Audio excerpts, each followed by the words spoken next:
నేను ఇచ్చినప్పుడు సీట్లు కూడా ఇక్కడ శబరిని ఇక్కడ ఎంపీగా ఇస్తే పక్కన ఎంపీగా నాగరాజు ఒక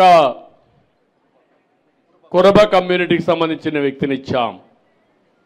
పక్కన అదే మార్గ అనంతపూర్లో ఒక బోయ వాల్మీకి కమ్యూనిటీకి ఎంపీ ఇచ్చాం. ఎక్కడికక్కడ అదే మారిగా నంద్యాల్లో ఫరూక్ గారికి ఆ రోజు ఎమ్మెల్యేగా ఇచ్చాం, ఇప్పుడు మంత్రిగా చేశాం. సామాజిక న్యాయం ఇంకో పక్క కర్నూలులోనే టీజీ భరత్ని ఒక వైశ్య కులాన్ని నుంచి ఎమ్మెల్యేకి ఇచ్చి ఇప్పుడు ఎంపీ మంత్రి చేశాం. సామాజిక న్యాయం జరగాలి, అన్ని వర్గాలకు న్యాయం జరగాలి. ఈ ప్రభుత్వం అందరిది, నేను మీ అందరి వాడిగా ఉంటాను, శాశ్వతంగా అదే చేస్తాను. ఎక్కడ పేదవాడుంటే అక్కడ ఉంటాను. అందుకే నేను ఒక మాట మాట్లాడాను, జీరో పావర్టీ అన్నాను.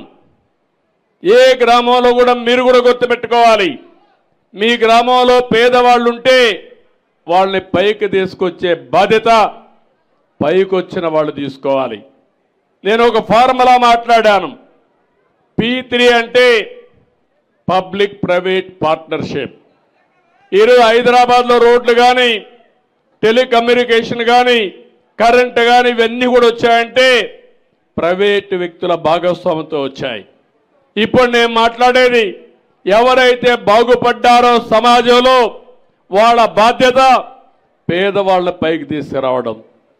పైనుండే 10 మంది కింద నుండే 25 మందికి చేయూతనివ్వగలిగితే పేదరిక నిర్మూలన సాధ్యం కాదు. అదే నా జీవితాశయం, నా సంకల్పం. తప్పకుండా ఈరోజు మల్లన్న సాక్షిగా చెప్తున్నా, ఇది సాధించి తీరుతామని మీ అందరికీ హామీ ఇస్తున్నా. అందుకనే ఈరోజు 33,000 కోట్ల రూపాయలు ఖర్చు పెట్టి పింఛన్లు ఇస్తున్నాం. నేను ఒకటే హామీ ఇస్తున్నా, సంపద సృష్టించడం తెలిసిన పార్టీ తెలుగుదేశం పార్టీ.